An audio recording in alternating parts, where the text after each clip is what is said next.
And welcome back to another episode of Pokemon Knowledge. On today's episode, it's going to be a fun episode. We're going to talk about some of the craziness, which was the signed, market fiasco or whatever you want to call it. I think there's a couple people took some pretty interesting takes on that. Also, we're going to talk about PokeRev's most. Hold on a second. I think we got. All right, and also we're going to talk about PokeRev's most recent Skyridge break because it's always very fun to watch somebody open up Skyridge. It's always a good time. So yeah, I'm definitely looking forward to that. So if you guys didn't get a chance, I guess the first thing we'll talk about is PokeRev's most recent break because it was a lot of fun. I literally just stopped watching it. He opened up Skyridge, and it's one of those sets you almost never see opened. And when it does get open, you can't just help but love it. I mean, if you love Pokemon, if you love history, if you love sets like that, it's just fun. It's amazing how much awesome stuff can come out of one booster box. I'm talking, he pulled 4 crystals, 2 of them reverse crystals, 2 of them regular hollows. Now, sadly, he was a little unlucky in the sense that he didn't pull like any of the true heavy hitters, with the exception of the reverse hollow Celebi crystal he did pull.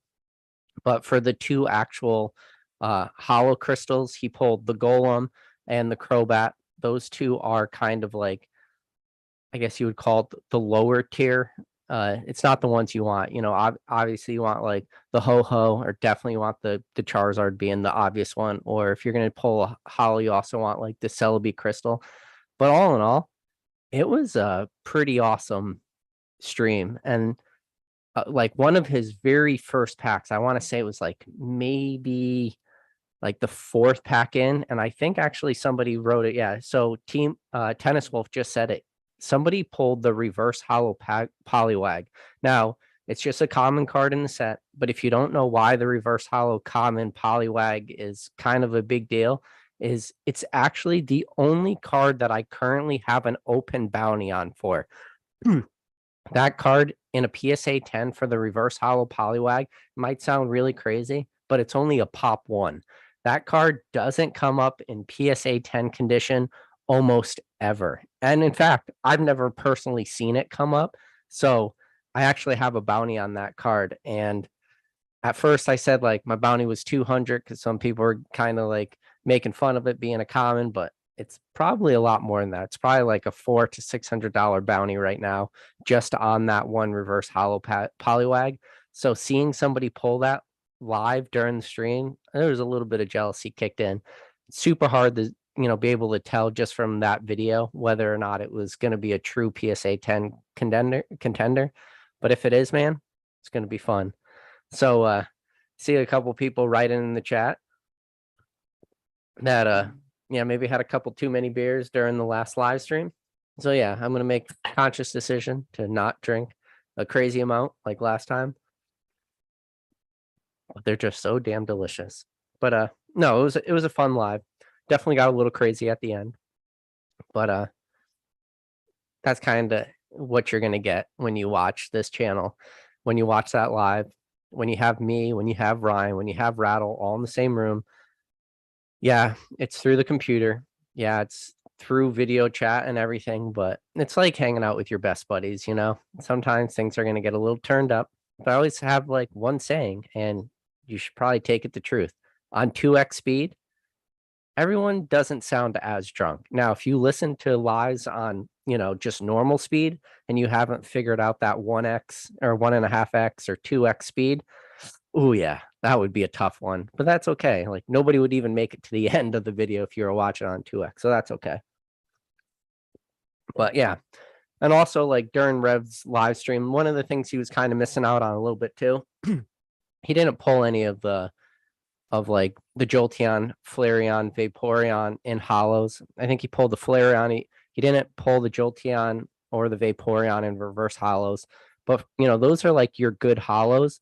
But more importantly, not just those 3, but the big one is the Umbreon. Umbreon is arguably like the most expensive hollow, depending on like the sale of that day. Sometimes you'll see the Gengar get super close, and this is excluding crystal cards, of course.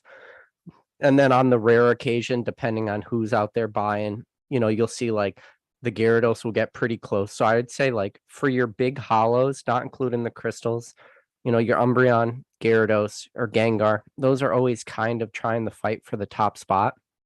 But you have 32 hollows in that set, and they're all around just bangers, right? Like it's hit after hit. And when you look at a pack like Skyridge, it's fun. Like if you do have a heavy pack, you're either guaranteed to get that hollow or that crystal in that first spot, and then you're guaranteed a reverse, and then you're always guaranteed the rare.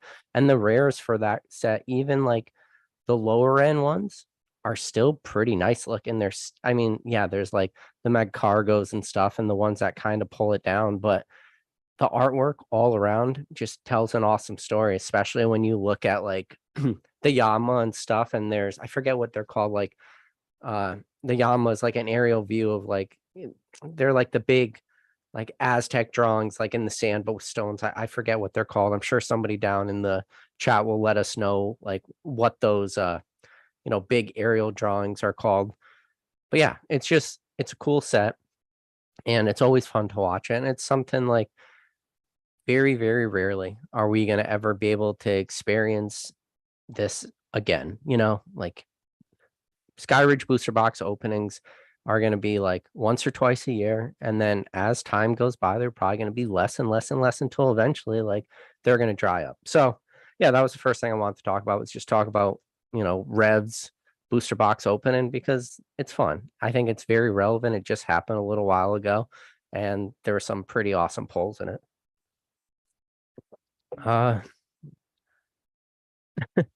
So Chugs McButt said, "Hey, to be honest, my goal is to make it onto one of your live stream Zoom calls once he gets his channel going." Well, I never really thought it would be anybody's goal to ever make it on this channel. I think it would be the opposite. Would be this channel's goal would be to get as many people on as possible. And I think slowly I am completing that goal. Now, there's still I have a huge bucket list of people that I still want to get on this channel, but you could probably already tell that the live stream like have been slowing down a little bit, like the collab type live streams, because I've been so like unbelievably lucky to get so many awesome people from the community on this channel that I'm able to just slowly let's check away like how many people have now been on this channel. And when I sit back and I think about all the different names, all the different personalities, all the different people in this community that have been on this channel on interviews or live streams, and to look at like what the subscriber count of this channel is, thank you very much. We're sitting right over 4,000 subscribers, but I look at the people that have been on, obviously the podcast co-host of, Rattle and Ryan, but then you have like your TCAs, and, I've had Danny Phantom on, and, Jem Min on, and SM Pratt on, and, just like, I don't want to name everyone because I'm afraid that I will just forget a certain name. So I'm going to just stop right away when I say like 5 names, because honestly, at this point, we're well into the 20s. Like there is an insane amount of people. And whether it is, the super big channels like PokeRev, who's been on this channel multiple times, or some of the smaller channels, some of them, are sitting right around 1,000, subscribers. It's just the whole spectrum of people. So yeah. So for your goal to someday actually be on this channel is I take that as a huge bit of compliment, or a huge compliment. But yeah, so Zach says, bro, sometimes it's nice to just have a chill live though. Don't worry about having all the bigger channels, because you guys killed it. Well, it's not all about just having all the big channels. It's about finding people who are just like-minded with the same interest. And I think the thing I love most about this hobby, because when you look at this hobby from the outside looking in, if you know nothing about the nuances of this hobby, like how hyper engaged like a very small nuance part of this hobby is, you might look at this hobby as saying, it's Pokemon, it's cardboard, it's a kid's game, like there's nothing to it. How is there any sort of substance to this hobby, or how can there be multiple layers? How can there be all these like little things? But as you grow in this hobby and you really learn and you go down the rabbit hole and you learn about all these different people in the hobby. Now, I'll tell you right now, there's not one single person in this hobby who is 100% through and through perfect. Everyone has their faults, everyone has their strengths, everyone has their weaknesses, but at the same time, you have the ability as the viewer or the watcher to take something out of every single person. Like you might be able to find one trait or one aspect of everyone you watch and learn from them, or even at the other end of the spectrum, maybe not only are you learning from people, maybe you're also learning what not to do, or maybe you're learning from people's mistakes, or learning like, I don't really like this part of about a certain person, so I'm going to do the opposite. So you take all this different stuff from all these multitudes of people, and then you just start to, take a little bit of everybody, but then you start to make it your own. So then you just become your own sort of hybrid collector or investor or flipper, or whatever your role is in this hobby, you get to make it your own. And that is freaking awesome. It's the same way as going to school, whether it's elementary or high school or college or master's or doctorate level classes. Like one of the most important things about going to school is you need to have multiple teachers or multiple people you're learning from, or group projects, or people you hang out with, or people you interact with. And as you go through your learning, you take a little bit and you learn a little bit from every single person. There's probably a lot of teachers out there that you absolutely loved, and probably a lot that you absolutely hated. But if as long as you're learning a little bit from everybody, it's just going to make you a better, well-rounded person. And one of the things that I've been super lucky now, and just I feel so grateful, is that I've been able to talk to a lot of these people real time and do my best to pick their brains and get some of the questions or the answers, or hear some of their thoughts that, maybe they don't always talk about or put out in a very public forum. So they get to pick some of these people's brains. I feel like in the last couple years, just with this channel, I've been able to grow so much just with what I've learned personally, and some of the takes and the nuances and listening to people, that it's amazing. And probably the best thing about this hobby, totally the best thing, is you get to constantly grow in this hobby. And I say this, the day you feel like you can stop grow you the day you feel like you're going to stop growing, and the day you feel like you've learned everything in this hobby and that there is nothing more for you to learn, that's probably going to be the worst possible day for you ever.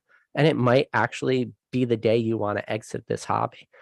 But truthfully, I don't even see that as being an option, because there's so much to learn, there's so much to do. It's amazing.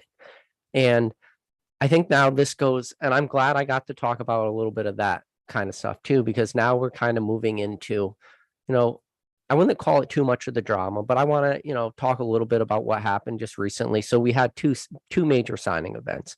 We had the one signing event for the regionals in Baltimore, and there you had Koti Psycho. I'm never going to be able to say his name, no matter how many times I practice saying it. Koti Psycho. He was signing in Baltimore, and then down in Florida, you had Arita was doing a signing too. And it was very eerie because both signings had like the same things happen. And like a part of that was, people were like cutting lines or paying people to stand in lines for them. And then it, a lot of people are focusing on the more dark part of the hobby, where a lot of the money aspects of it, because some of these cards that were signed, there was a lot of people standing in lines who wanted their card signed, who just never really got the ability to do it. So a lot of people got upset by that. And you know what? It makes sense, because especially if you're traveling to these events with the sole purpose in mind that you want to have your card signed by one of, your favorite artist, or somebody who's been an extremely like important part of your collecting journey because of artworks and all the little nuances that goes on as being a collector, especially if, like Arita is probably one of the most iconic cards of all time, that base set Charizard and that base set Charizard artwork. Like for a lot of people, that is probably something that's like absolutely laser ingrained into your childhood. So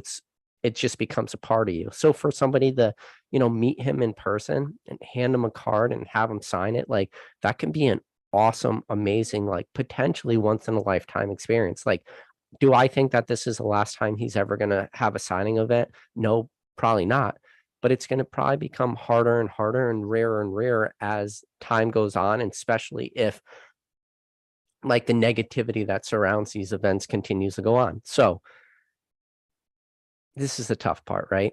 Like, I understand both arguments, and I feel like a lot of people aren't talking about like both sides of the argument. So I think the first argument a lot of people are doing is, if for those people that were selling the cards, I think something you'll hear very often in this hobby, and it's something I've talked about on this channel when it comes to like, great picking up cards raw, grading those cards, selling those cards. A lot of that is, growing your collection by using the hobby, or, like selling parts, or like understanding like what is overvalued, what is undervalued, understanding how can you make money in this hobby, using this hobby to just grow your collection. And so I understand that argument from a lot of people, where they went to the signing event, they brought multiple cards, maybe they had like one or two they were going to have for their personal collection, maybe they'll take the third card, have it signed, sell it, make some money, and then that would be able to like pay for them to travel or do all the the things that go on. And then you have the other end of the spectrum, where you have the people who are you know very opposed to that. They think that if you're going to go have an artist sign your cards, and that should be for you as a personal collector, and you shouldn't have like have the artist signed to Trainer or to Arita or to Charmander or to Charizard, because one of like the new rules that people or the venues are putting into place, where that the artist would have to um like write to who it was to. So, and just to get around that, people were doing exactly what I just said, like writing to Trainer or to Ash or to Red or to Charizard, and to kind of get away of actually like using people's actual names.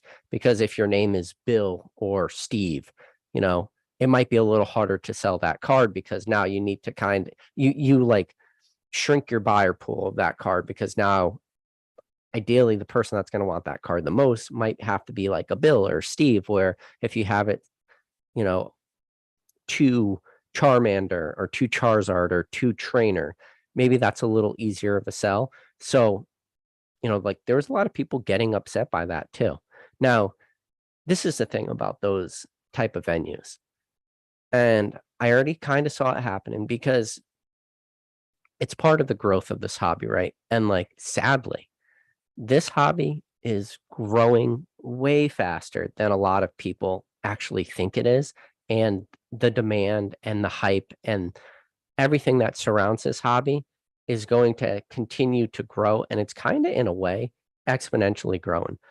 So you start to like, the community starts to like instantly divide itself with the people that remember how it used to be versus the people that are in this hobby now. And it's funny too. Like some of the people were going after like Charlie Herlacher and stuff, because, Charlie had VIP tickets and he was actually able to get cards signed. And, people were sort of maybe exaggerating how many cards he was actually able to get signed. But then Charlie admitted like he brought himself, his wife, his friend, and then like bought a couple extra tickets in order to get people to sign cards, because Charlie had been to these events before. Charlie knew how to get cards signed. And in no sense of the imagination is Charlie new to this hobby, or is Charlie like somebody who is not like one of the most well-educated, most well-rounded, most knowledgeable people in this hobby. And it was funny to hear like people kind of go after him, not really understanding like who he actually is, and like how hard and how much time he has put into growing this hobby to make it what it is.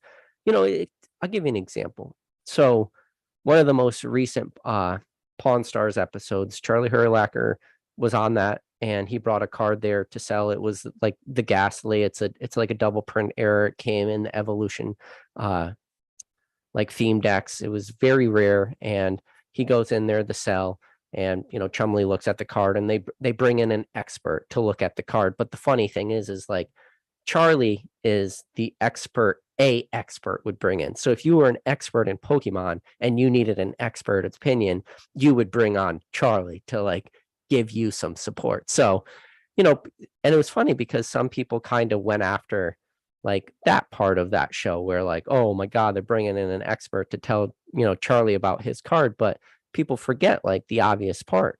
And one of the things people don't understand is one of the most viewed episodes ever of Pawn Stars, and at least one of the most ever viewed digital clips in the history of that TV show. You're talking a TV show that's on cable, on the History Channel, has been on for probably over a decade at this point. And their most viral video they ever had was when Gary King Pokemon brought in his Charizard collection. It was the most viewed video in the history of Pawn Stars, like that one little clip. So it just makes all the sense for them to bring out another Pokemon guy. But it's funny, like listening to the way some people were reacting and the way people were responding to that, people weren't able to understand that they were doing all this because it was a television show. Like everything is in a way scripted, right? Like Chum Lee knew who Charlie Herlocker was. Like Chum Lee's into Pokemon, and trust me, the vice president of CGC who came in knows who Charlie is, and more importantly, Charlie is also a consultant for CGC trading cards and probably works, maybe not on a daily basis, but definitely as a consultant basis to CGC. But again, this is not even illusion. This is just literally like made for TV television program. But it was funny to see like people's reactions, like they couldn't get past certain things. But now it goes back to like the signing events. And one of the things about the signing events, and it's the same thing that people heard about like the arguments against Leonhardt's Pop Shop and some of the other events. And this pains me to say because I know a lot of people are going to take this and they're going to run with it however they feel.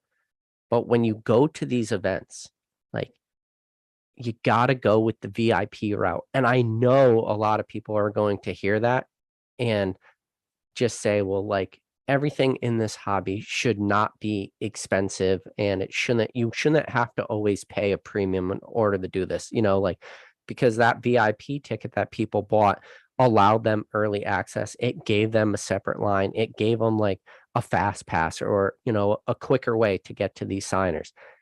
And I understand that logic, and it makes like perfect sense. Everything should not be like this premium aspect put onto it, but you just need to understand that this is not something new, and it's not going to ever stop being something new. Meaning every event that happens from now until the foreseeable future, like at this point, again, I'm so extremely bearish to Pokemon that I think Pokemon has still a very high upward trajectory it's going. But like demand's not lessening in my eyes. So yeah, if you have the ability as the person going to these events and this VIP ticket option is available, like that is going to have to be the route you're going to go to. It's very similar to, like I said, the Leonhardt Pop Shop, how when I went there and tickets went on sale, it was VIP or go, or like VIP or bust for me. And the reason why it was VIP or bust was because I was already like paying money for a ticket and I was already preparing for the absolute worst possible case scenario. Like what can be the worst case scenario that would happen when I got to that event? And this is something I talked to with Basic Trainer and Rock Pokemon before we went to. We planned out the worst case scenario in our heads. We like broke it down to the point where like we get in the door and like vintage packs are gone and there's nothing there and lines are hours long. We prepared for the worst, but part of that was getting that VIP ticket. I know that hurts a lot of people to hear, and I understand the argument that that shouldn't be the way, and it probably shouldn't. In a way, these event organizers should be a little bit better at what they're doing. They're probably getting paid a lot of money and they're probably taking on like a lot of responsibility making these events. And from everything I've heard, it sounds like a lot of the blame should go to these event organizers because it does sound like one of the big problems people were running into were like people manipulating the system and abusing the system, like cutting in line or getting cards signed and then hopping right back in line and like kind of just doing like, a pretty malicious loop where they were able to like the same person was able to just keep hopping in the same line. And yeah, like I could see people getting extremely upset about that. And they should, because that person was manipulating the system and getting away with it. But again, you have to blame like the event organizers too. And this is something I've said now a few times is like it's like any hobby, right? It's the same thing like when I get into my resale pack, you know, rants I always go in and talk about like how resale packs are going to be a thing from now until forever. And in fact, resale packs, especially on a higher end, are going to get worse because you can have 1,000 good people in this hobby, but you only need one person to be like a bad person, and that one person has literally the ability to ruin it for the other, 999 people, and it only takes one. And I feel like that's kind of what happened with these signing events, but maybe it was like a lot of, other people too. And then I definitely understand like there were some people were calling them influencers and stuff, but besides really Charlie, some of the names people were saying like I did know some of the people were there, but I didn't know like I think a lot of them were like whatnot streamers, and that was the type of influencers there. So I don't know what type of special treatment they were getting and stuff like that, which I think I've made enough videos on my channel now, like kind of talking about how I feel about whatnot as a platform in general and the type of people that are on there, with the exception, there is a, subset of people on that platform that I do think are actually really great people, like the old card shops on there. Uh, Joe Echo Based Collectibles is on there. Like there are people that I know on a personal level, so I feel like in a way I could vouch for those people because I actually know them. But that doesn't detract from the fact that I have actually gone onto that platform and witnessed people doing things that I thought was extremely sketchy, to the point where I felt I had to make like now at this point multiple videos where I showed like, hey, sorry for everybody out there watching this, but like this guy you just gave a lot of money to was scamming you, and he was doing it on camera, and this was how he was doing it. And like some of the defensive people that would come out saying otherwise, or just showing like the dangers. And then some people, trust me, anytime you say anything bad about anybody, there'll always be somebody to defend that person, whether that person's in the right or they're in the wrong. Very similar to, the fake Logan Paul first edition case. Like think of how many people came out of the woodwork and told Rattle he was wrong, and those people had no skin in the game. And the people who had no skin in the game, they were telling Rattle he was wrong even after he had already made like one or two videos. And by that point, there was so much mountain evidence there that it was almost undeniable to that point. And Logan Paul actually had to open that booster box. But it doesn't detract from the fact that even during all this, people who had no skin in the game was telling him he's wrong. So you'll always get that. So, I understand like how people are upset about stuff like that. And, you know, it's tough too when you have like these event organizers, and how people are able to do these workarounds too, where you could have that card, to trainer or to Charizard or to a reader, however they were getting around the system instead of, doing their name. So I actually thought about this. I said, if I were to put myself in the person who's their shoes, like what would I have had sign? And I did. I had two different things in my head. I was curious, like what I would have them sign. But the two things I was going to have them sign would it be my first actual like legal name, or would I just have them write like 2PK? So both of those in a way are extremely personalized, but you know, maybe I'm just looking at those type of cards in a different way. And because at that point, like if I were to go do it, like I would be doing it for the experience and to meet somebody like a reader or Koti Psycho, and just to be able to like be in their presence and hand them a card and have something personalized to me that I'll be able to own now for like now until the end of time. Where again, I understand like that other argument where people are using the hobby to grow their collection, and like I understand both sides. And I don't think that there's any like definitive right or wrong, good or bad, evil, poor. But then this is the problem too. Like any crazy situation, which was those signing events, you always have people that do the extreme, right? And what was the extreme, we heard about secondhand from Florida is the extreme we heard about was people after the signing went to Arita's hotel and like I don't know how, like true this is, but people were saying they were hiding like in the bushes and more or less like jumped out and surprised Arita before he got back to his hotel. And again, this is after Arita already stayed like much later, continuing to sign autographs like way past his allotted time that he, originally agreed upon to stay there. And same thing with Saito. Saito stayed way longer than he originally planned on doing it. But then you hear about the people that like go and more or less like, you know, sneak out and jump out on him and asking for signatures at the hotel room. And like, I don't think there's really anyone that I've heard in the hobby like defend that. And I'm definitely not going to defend that at all. Like, I think that that was definitely an extreme. Like, that is a very bad extreme. And I hope there's nobody out there really like defending that type of behavior because that is just a very poor representation of like the the collectors in this hobby for like to wait in front of somebody's hotel room. But I was hearing like some people were standing in line for, greater than 10 hours. I heard people were getting there at like 3 a.m., like people who got there at like right after 5 a.m., like 5:30 or 6 a.m. for one of the days. If they got there after like 5:30 a.m., they were told to go home.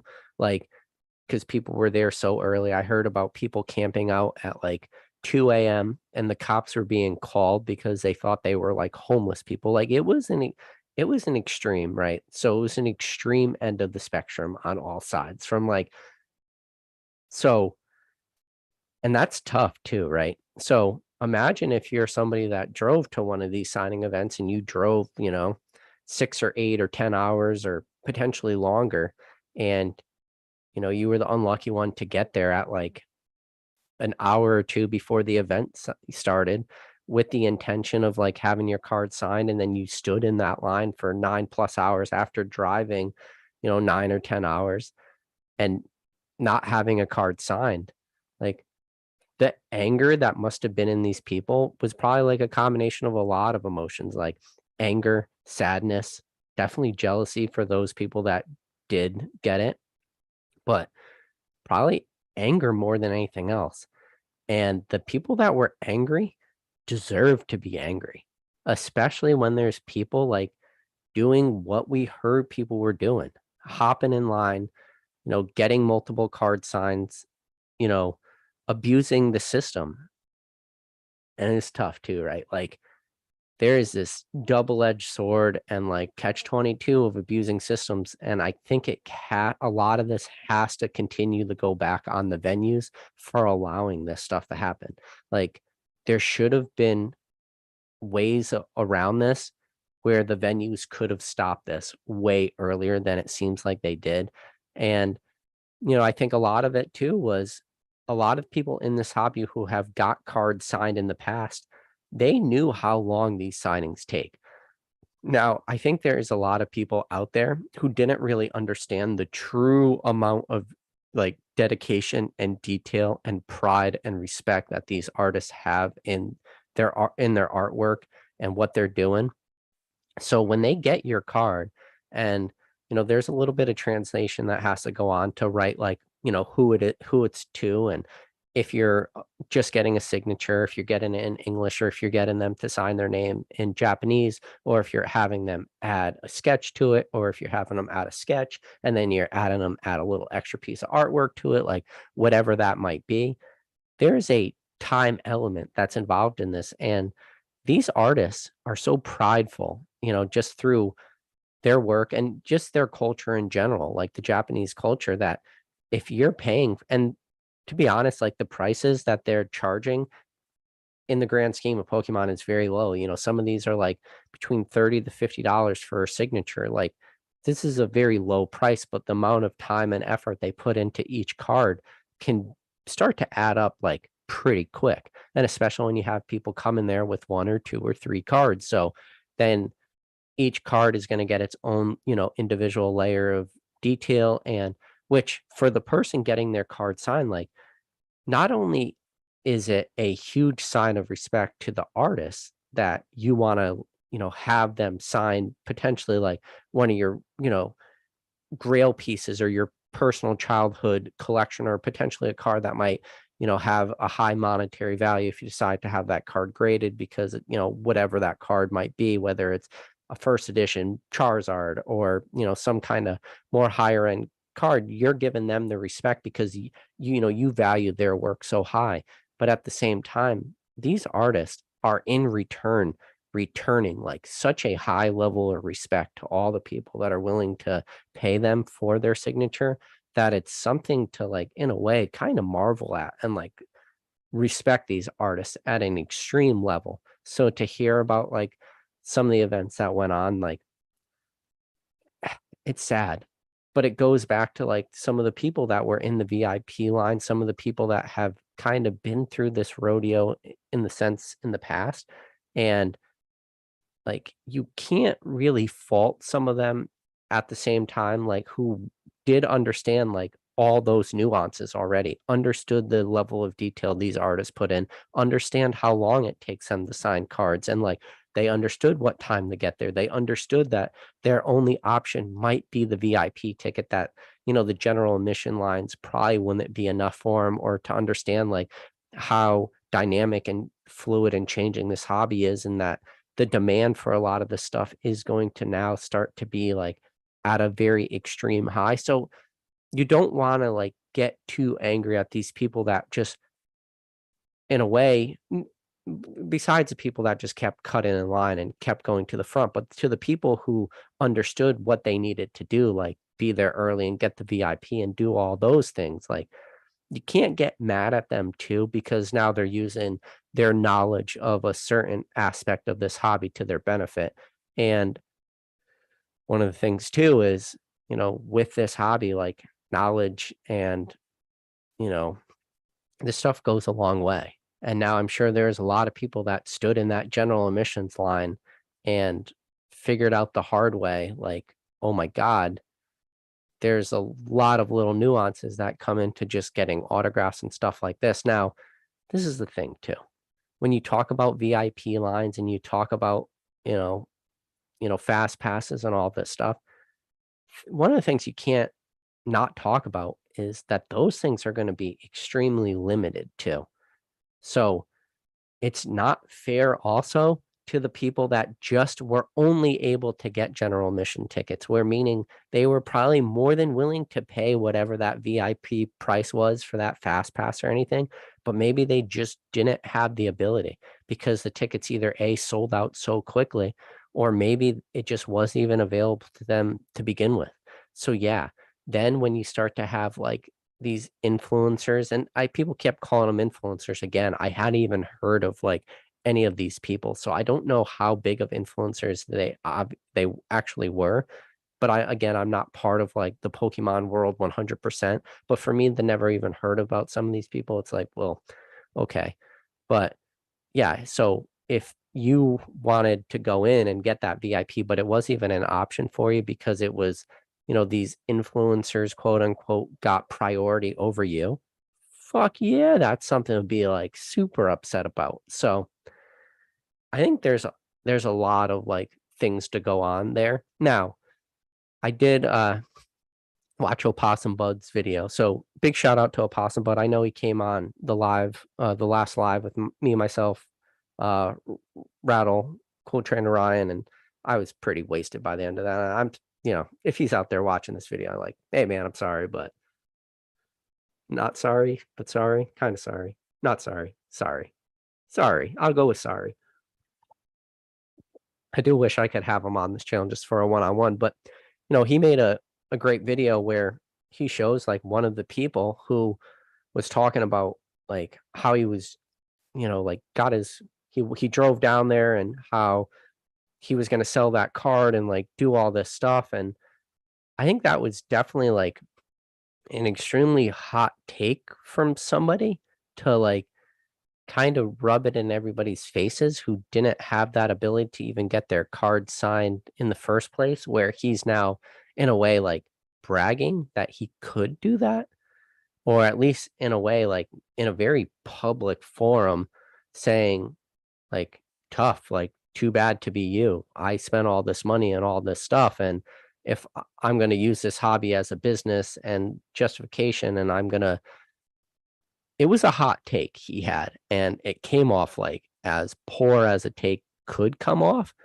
where he was rubbing it in anybody's face like that he's a business and how he makes money on this hobby and how he's going to exploit signatures. And that's what the feeling by the end of the video came off. I feel like the beginning of his little rant. And if you don't know the video I'm talking about, like go watch Opossum Bud's video. It was Opossum Bud did like a good little breakdown of it. But like, yeah, the guy that did that, I feel like he started off relatively good, but by the end, you can kind of see like what his true intentions were in a way.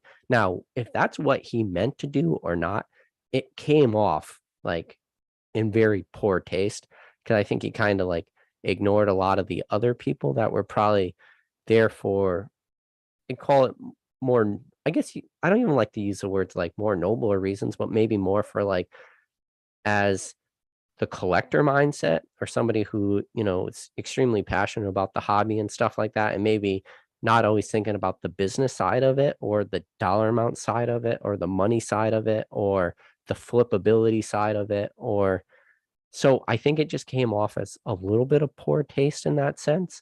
So I think maybe if he probably could have re-recorded that video, he maybe would have and not came off as poorly as he did.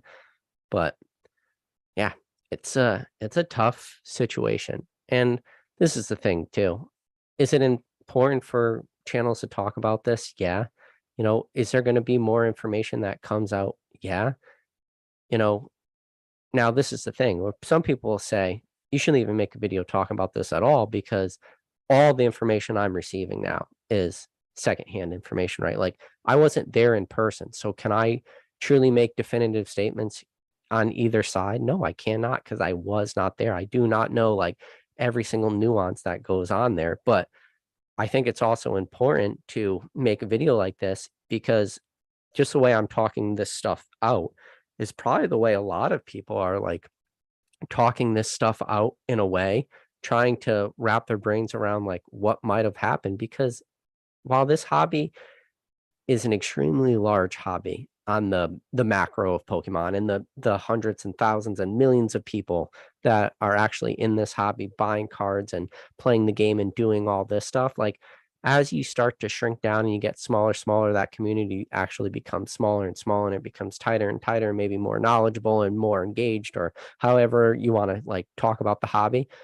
And the problem is I'll make a video like this, so maybe somebody out there who actually has the full information of what on, who are not making videos, they need to understand that by them not making videos or not talking about what actually happened, you're going to get people like me, you know, and I want you to hear how I'm trying to do my internal dialogue to figure out what happened. And I think it's important for those people to realize that that there are people out there trying to understand both sides, and it's important to hear everybody's side. And I hope that they could at least get to that point where they could address some of people's concerns, whether people's concerns are true or people's concerns are false. I feel like they should be talked about and at least addressed in a little way. Like, yeah, it's interesting. uh let's see. Are people all right? So now I did my little thing. Now I'm going to go to the beginning of the chat. I'm going to go scroll down, see if I see any questions, because I had promised you guys at the end of all these lives, I will go and answer any of the questions. And I've definitely been trying to do that.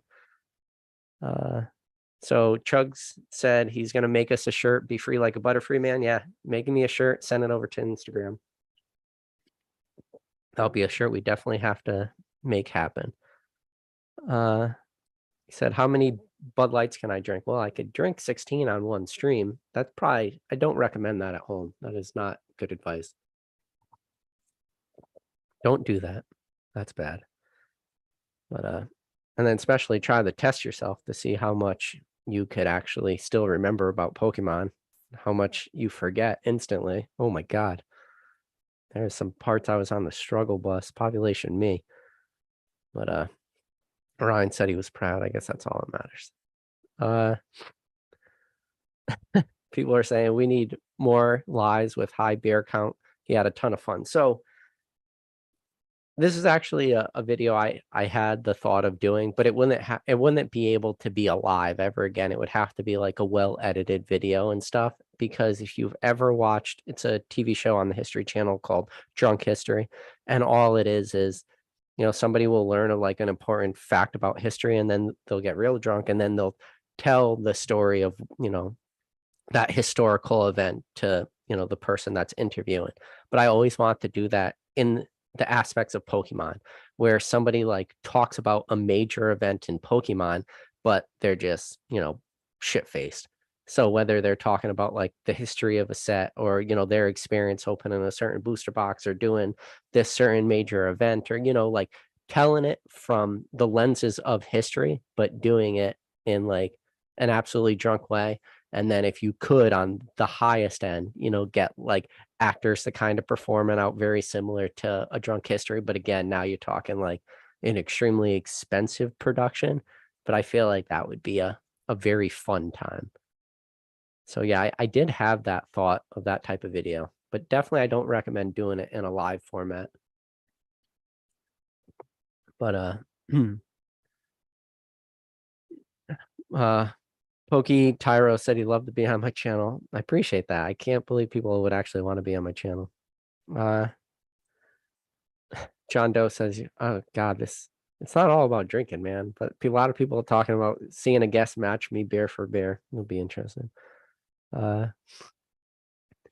So Eddie said, "What do you think about influencers getting multiple autographs to sell?" I think it's a gray area of the hobby.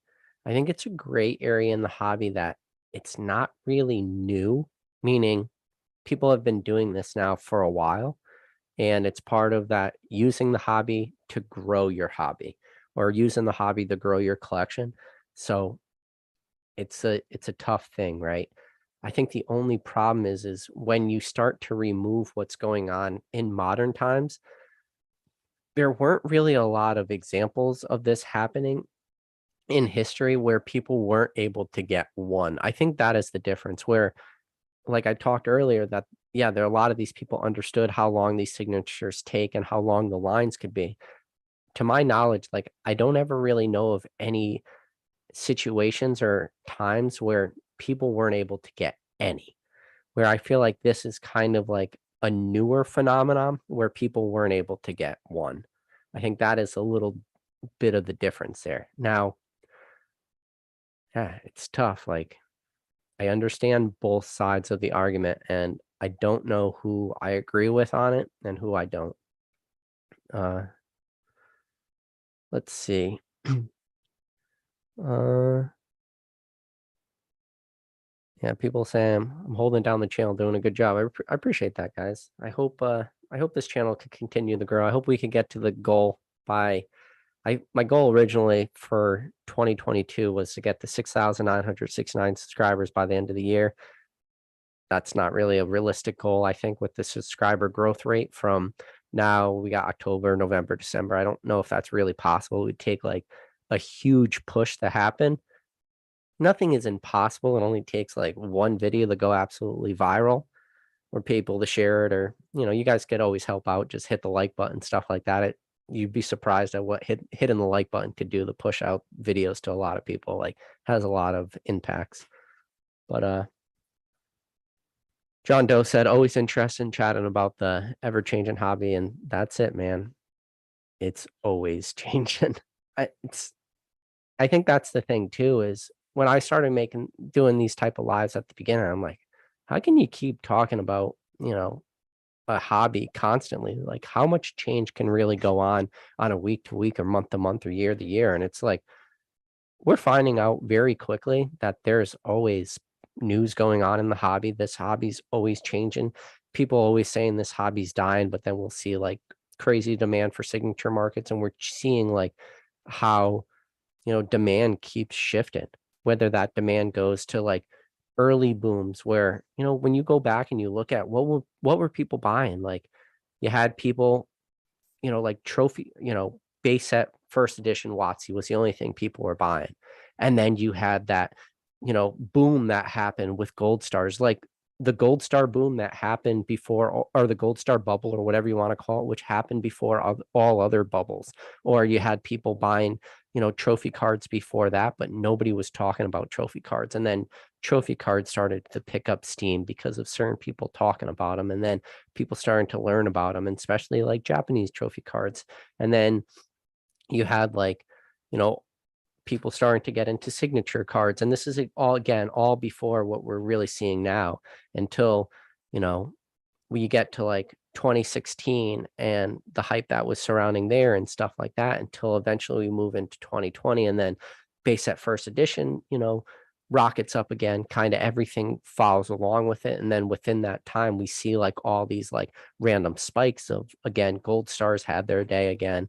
And then eventually like level X cards start to see their day. And then now we're kind of eventually probably going to make our way to prime seeing their days. And now we're starting to see like some hollows from certain sets see their days, and EX cards see their days. But now the trophy card market really like had crazy hype that surrounded, especially with Logan Paul buying, the Pikachu Illustrator. And now we're seeing like the trophy card market. There's been like this gradual uptrend of the trophy, or the signature card market. And now we're now seeing the catalyst kind of happen recently in the last week of the signature card market. It's crazy because you got all these little teeny pieces of the hobby moving, and they're not all moving in like in tandem with each other. They're all kind of moving at their own little paces, and some of them are hidden more than others, and some of them are actually purposely hidden.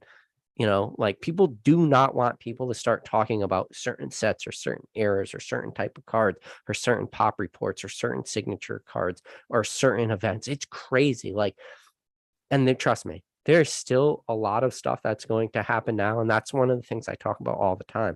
I say that there is undervalued stuff in every single aspect of this hobby. Just hope that you are not always the person chasing whatever. Hope you're not the person chasing what everyone else has been chasing for the last couple years. Like, please don't constantly be that person who only ever finds out about stuff when you hear about it on YouTube, because more times than not, if you're hearing about it on YouTube, like you're going to be one of the, not the last people to know, because we're still more hyper engaged than most people, but you're going to be one of the,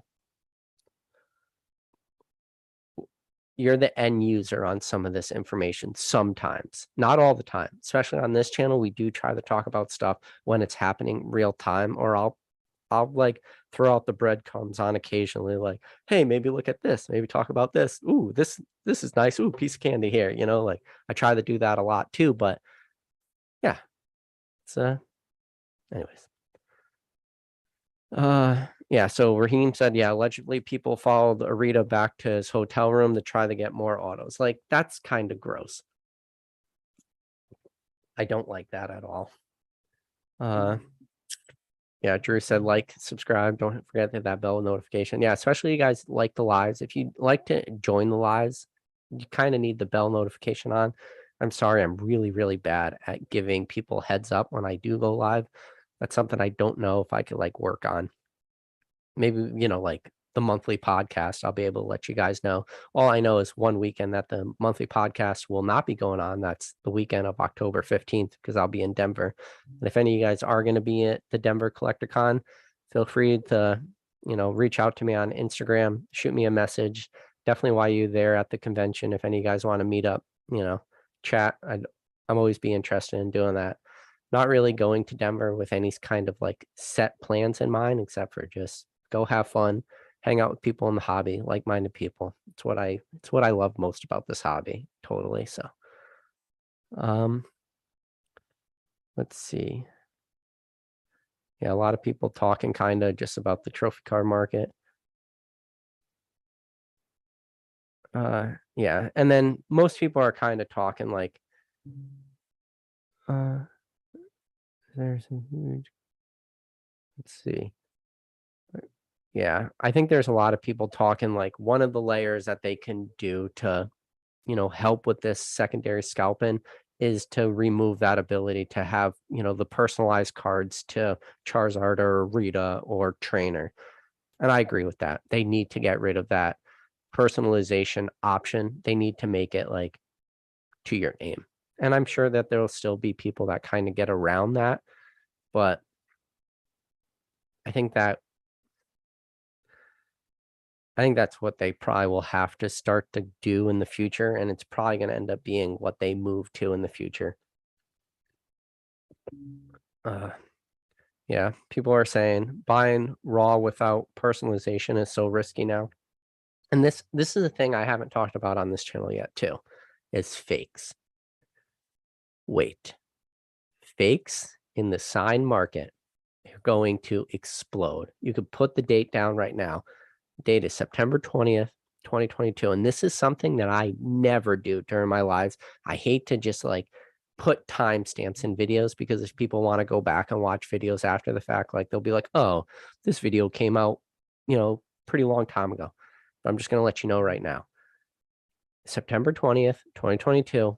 Not a lot of people are talking about the fake signature market. And if they are talking about it, they're probably talking about on very small channels or small groups. And it's not like talked about on a very large scale. And I promise you, I promise you, the fake signature market in Pokemon is getting ready to absolutely explode. And there will be a bunch of people that are going to get absolutely smoked. They are going to get smoked when this fake signature market starts to hit. And I know a lot of people like shit on PSAs and their authentication service and stuff like that. I don't even know if CGC actually has a signature authentication service. I don't think they do. I think right now they're just marking signature cards as like inked. So you get the green label. So they're authenticating the card. I don't think they're authenticating the signature right now, but I have a feeling that the fake signature market right now in Pokemon is going to explode. It's going to be really, really ugly before it gets better. And you heard it here first. And again, I hate to do it, but I'm going to say I told you so. And there's only like 60 people watching right now. So, and who knows how many will watch this video when it's all said and done. It'll probably be less than 1,000, but I'm telling you, fake signature market is going to get really ugly before it gets better. And there's going to be a lot of people, I bet, who get really hurt, who don't understand what they're doing right now because they're jumping in. They want to be part of the fad.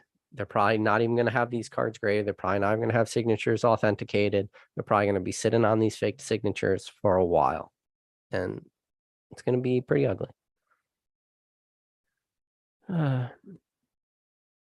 So Eddie said, PK. So since I think he's talking about Charlie Herlacher. So he says, PK, so since he's really knowledgeable, is it okay what he did when some people couldn't even get one autograph? I would say, well, this is a hot take. A lot of people aren't going to like this, but like what Charlie did, he wasn't breaking the rules. And like, that's tough. I know that's tough for a lot of people to say. And like, there's even parts of me that struggle with that. Charlie, it's hard, right? Like, Charlie was there with his friend and his wife. Like, those were two of the people that he was there. And then, yeah, he bought tickets for 5 other people. Should Charlie be hurt for understanding the system? It's really hard to say, In the past, probably never, He's coming from a different timeline of Pokemon. He's coming from a different mindset. It's tough. Like, yeah. Is it okay what he did when some people couldn't even get one autograph? It's tough. I don't think it's an easy question. I don't know. I don't have a perfect answer for you, Should he be hurt for just understanding what's going to happen, like for understanding what to do, understanding to buy tickets, understanding how to get cards signed, understanding what's going to be required, understanding what the demand's going to be like, understanding, all that stuff, understanding how long things are going to take. Should he be punished for what he did?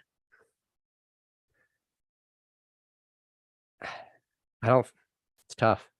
It's not that, I don't think it's just clear cut black and white. It's tough. I think people are just gonna have to make their own decisions on that. You know, this is tough too, like knowing what Charlie's done for the hobby, you know, I'm not me personally, like, is it okay what he did?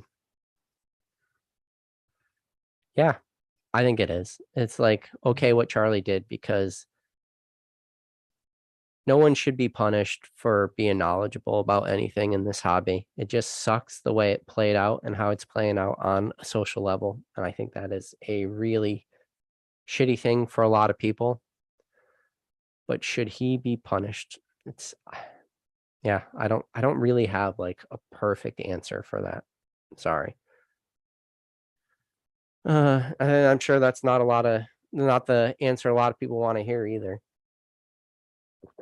But I think, you know, knowledge is power in a way. I know that's like a really shitty answer for a lot of people. And it's tough. Like, I don't know. It's tough.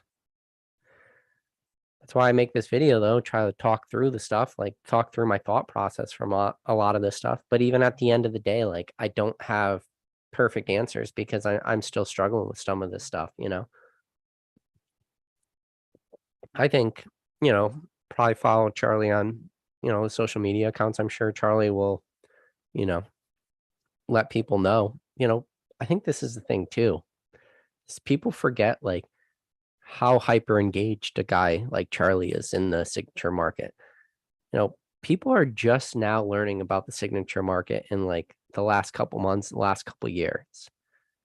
Charlie has been one of the most hyper engaged people in the history of this hobby. Think about that. I said in the history of this 25-year long hobby, in a subset of this hobby, he is one of the most hyper engaged, one of the most hyperactive people. And the events he has put together, the collectors events, the signing events, he has gone through so much effort to make this hobby better for so many people.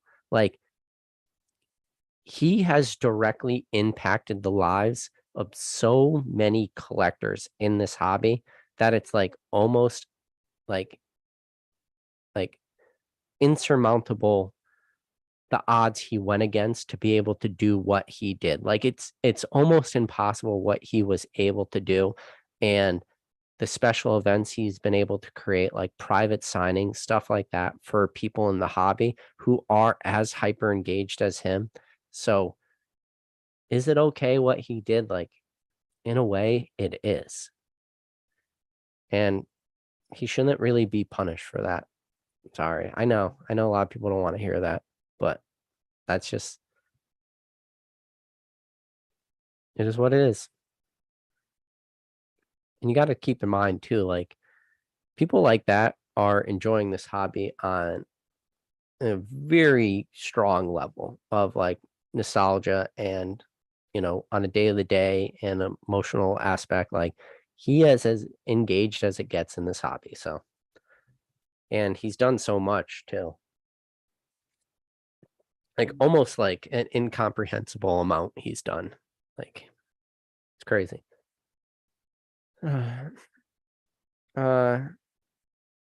yeah. So Kevin Clare says hundreds of people in lines that don't seem to move is trouble always. And again, I feel like a lot of that needs to go on to the actual venue themselves. Uh,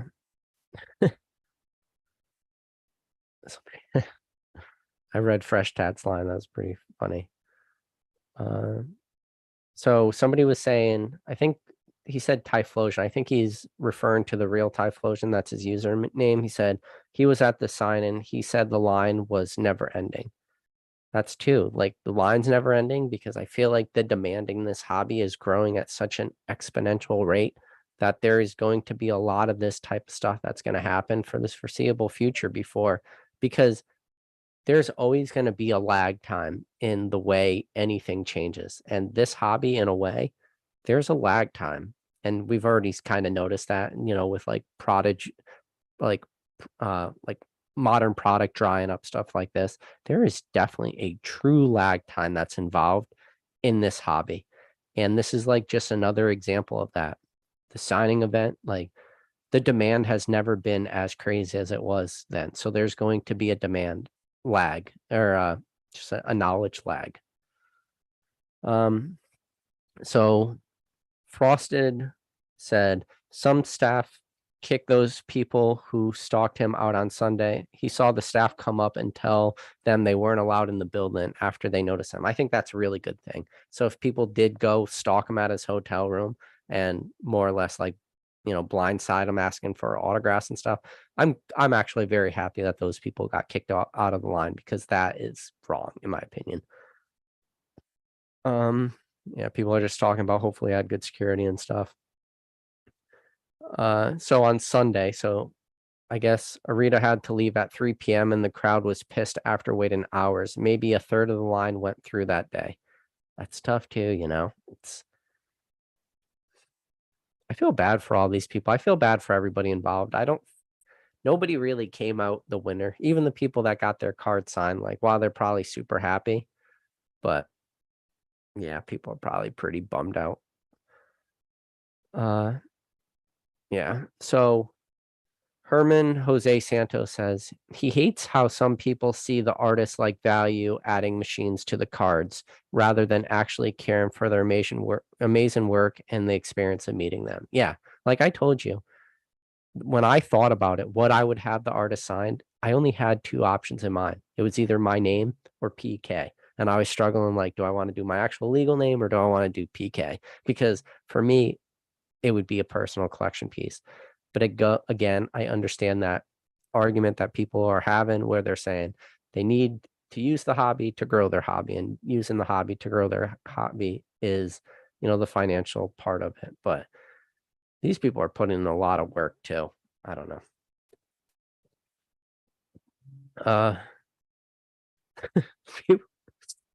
People are talking about the live where I was drunk. Yes, I was a little intoxicated. Oh God. Let's see.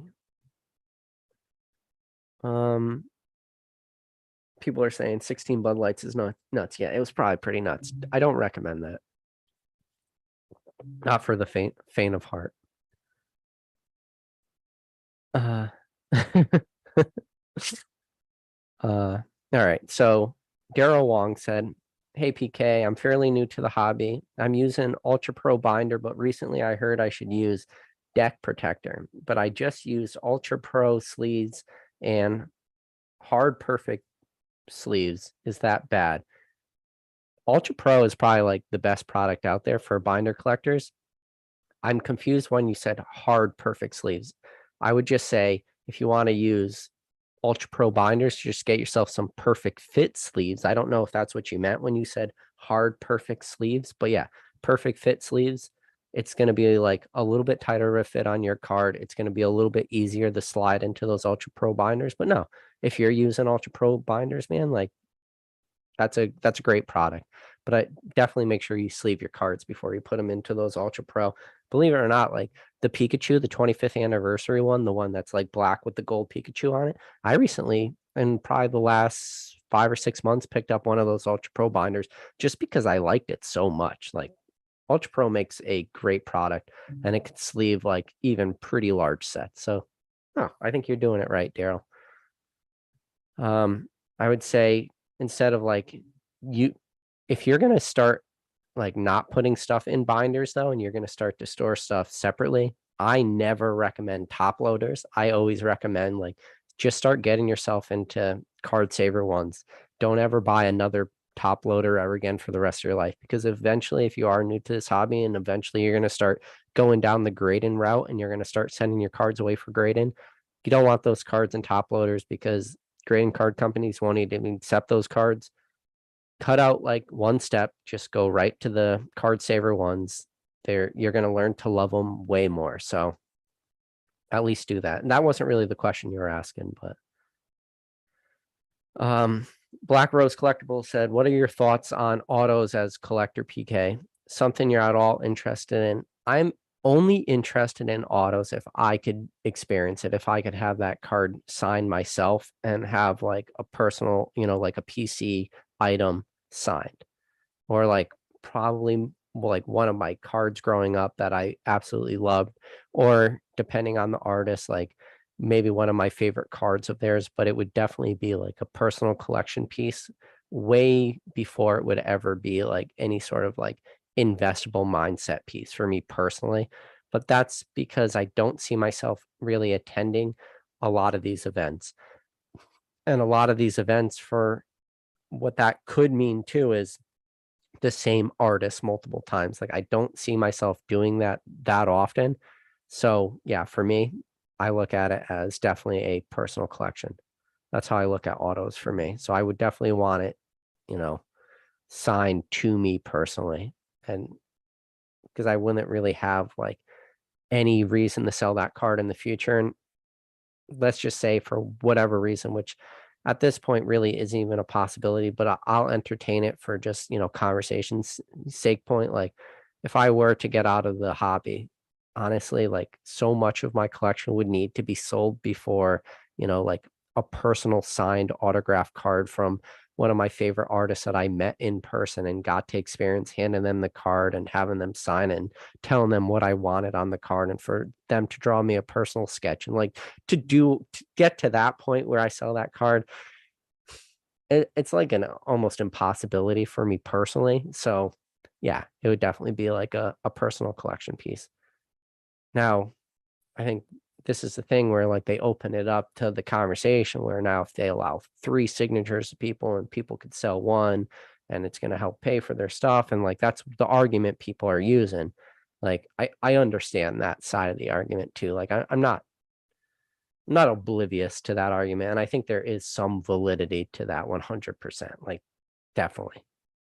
Where some people will say there's probably no validity to that. Like I definitely see the validity of that other aspect of it. Let's see.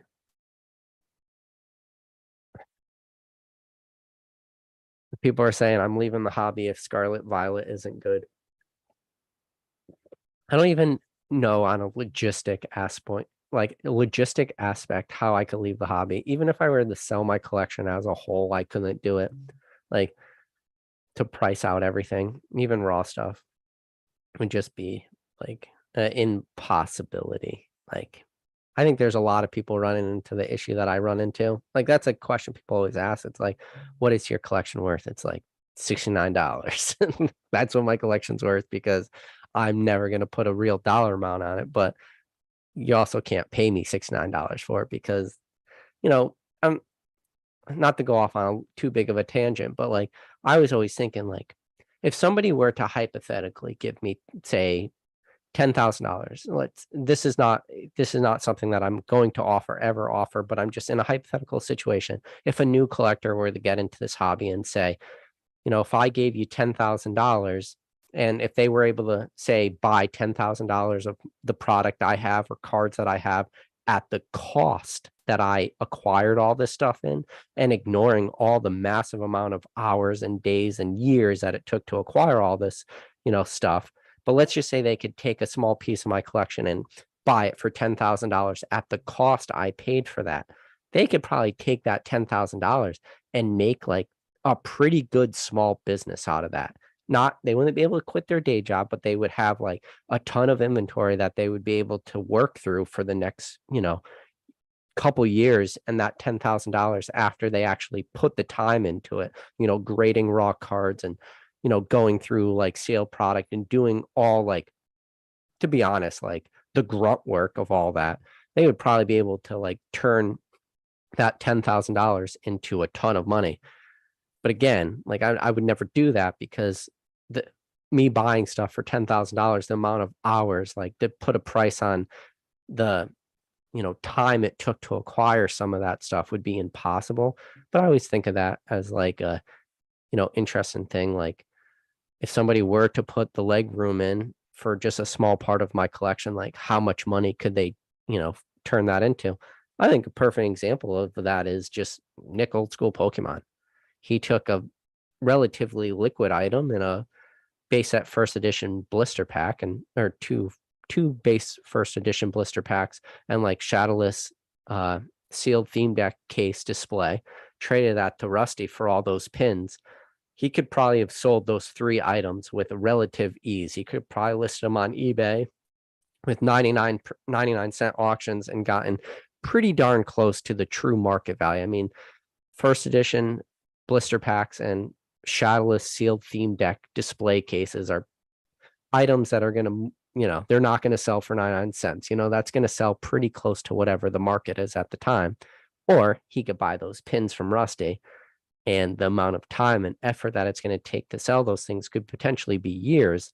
But the amount of money he's going to make in those pins versus selling those 2 blister packs and that, sealed theme deck display case, like he's going to end up probably coming out way on top, but it's just going to take like that grind and that grunt work and nothing. And that's not going to be an overnight sell either. So that's kind of like what I was going with that. So Daryl says he lives in Hong Kong, gonna always be the end user to pay premium. He said he couldn't get the deliveries are. That stinks, Daryl. I hate to hear that. But yeah, man. Let's see. I'm gonna keep trying to scroll down. I see I just got a super chat, so I definitely want to talk about this. Daryl Wong said, I'm so glad I was able to join your stream. So much to learn about the hobby. It's not usually easy to catch your live streams. No, man, I appreciate you joining, and I appreciate the super chat.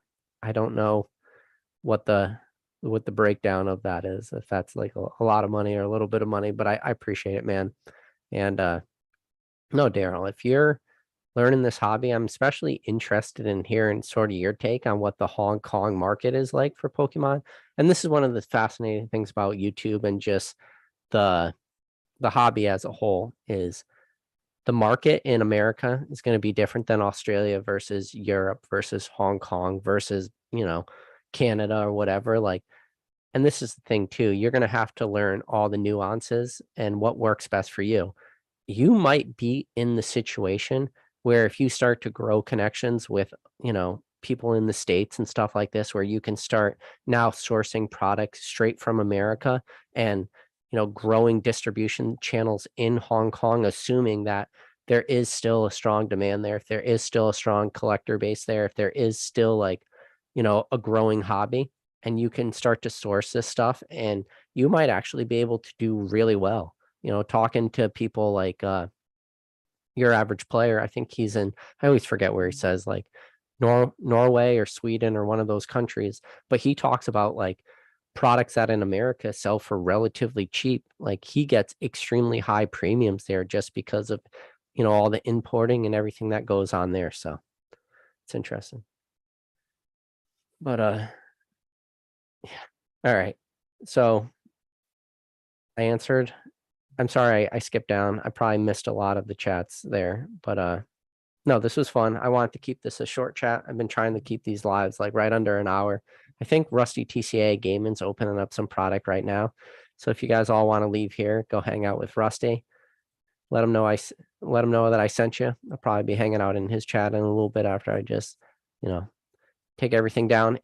But real quick before you guys leave, if you go look at one of my shorts, you will see in that photo, there is now like a little teeny hidden gem. So if anybody wants to know what that hidden gem is, I definitely recommend you going on my channel, go to my shorts tab and watch that short, because it's going to be our little secret. This is going to be the only video that I ever talk about it.